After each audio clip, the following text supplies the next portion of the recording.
Today, I rise to report on Bermuda's participation in the second Africa-Caricom Summit, which took place in Addis, Ethiopia from September 6th to the 8th under the auspices of the African Union Commission. The summit convened heads of government and senior delegates from across Africa and the Caribbean, joined by the United Nations Secretary General and Chair of the African Union, the President of Angola. Madam Acting Speaker, the summit carried deep symbolic weight, a gathering of the Caribbean community, descendants of Africa, who returned to the cradle of civilization as kin with the deeply etched memory of the violence of slavery and division that was established by colonial exploitation. As a Bermudian, recognizing that our African descendant community dates back to 1617, it was a moment of profound reclamation. The summit was an opportunity, Madam Acting Speaker, to rediscover and to reconnect. We met as one people and affirmed that there is more that unites us than the false narratives imposed upon us through slavery, colonialism, and exploitation. These very forces that stripped us of our dignity and who are responsible for distorted identities, who sought to and still seek to undermine the value of our collective progress. As Bermuda's Minister of Home Affairs, I embrace the proceedings as an agent of the ideological progress, reaffirming our identity, oneness, and as a proxy to reclaim the dignity denied to our ancestors. At the summit, Madam Acting Speaker, Africans and Caribbeans declared our commitment to repatriating our minds and to rediscover one another. There was undoubted recognition that to see each other was to see ourselves.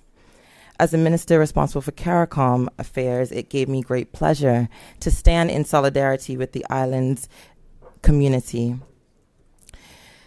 We were welcomed as welcomed home, and we stood on never colonized Ethiopian soil and affirmed the commitment to shared economic prosperity and to justice for the true African diaspora that we each represent among our islands. Madam Acting Speaker, one of the most significant engagements arranged on the margins of the summit was the official visit of the delegation to Shashamane. This, honorable members would note, is the land that Emperor Haile Selassie set aside nearly 6 decades ago and invited any member of the diaspora to return home. While there, I had the pleasure of reconnecting with Bermudians who had answered that call, and I was particularly moved to be connected with Danny Rogers. Madam Acting Speaker, as we chatted and we bonded over our shared history that intertwined in Bermuda, and as we connected and exchanged our story, it revealed that not only was he a constituent from constituency 14, where I represent in this honorable house, but he fondly recalled my grandfather who cut his hair as a young boy and also knew of my mother and remembered me as a small child in a rich moment of alignment and connectivity. Madam Acting Speaker, I was moved to learn that so many Bermudians had decided to make their lives there and expressed a willingness to work with our government to advance opportunities through trade and to extend support to Bermuda's economy, to reduce cost and align with the government's agenda. The promise they offered represented practical pathways to strengthen food security, diversify imports, and expand opportunities for Bermudians, all of which support our government's mission. Madam Acting Speaker, our government's mandate rests on unity, equity, and tangible progress. Bermuda's presence at the African-Caricom Summit advanced each of these priorities. Unity was strengthened through connection with our Caribbean family, with the African Union. Equity was advanced through engagement on economic justice and opportunity. In Addis Ababa and in Shashamane, I carried the voices of Bermuda's people and the workers confronting high prices, the seniors requiring dignity in retirement, and the families seeking stability.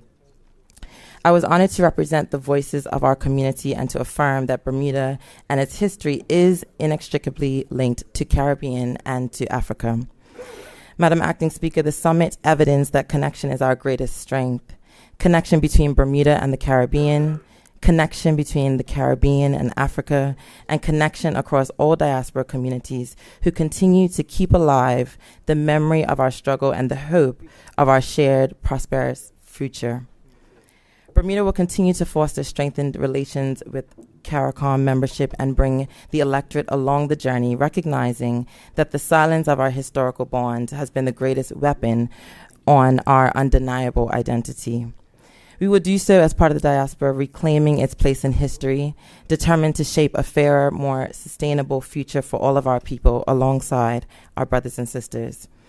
In Bermuda, as across much of the diaspora, we may not have always known the names of the ancestors or the exact lands from which they were taken, yet we know and will always remember that without question we are African. This truth is our bond, and it will be the catalyst that brings us together as people across oceans and across centuries. Thank you, Madam Acting Speaker.